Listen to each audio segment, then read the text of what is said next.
స్వాగతం సుస్వాగతం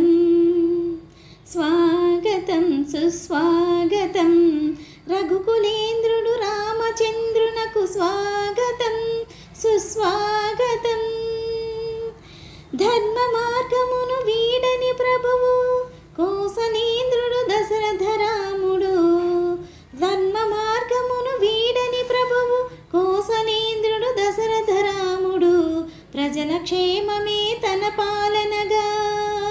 ప్రజల క్షేమమే తన పాలనగా రాజ్యము నీలే రామభద్రునకు స్వాగతం సుస్వాగతం రఘుకులేంద్రుడు రామచంద్రునకు స్వాగతం సుస్వాగతం లంకేశ్వర ఖరదూషణాధులను తుదముట్టించిన శౌర్య ప్రతాపుడు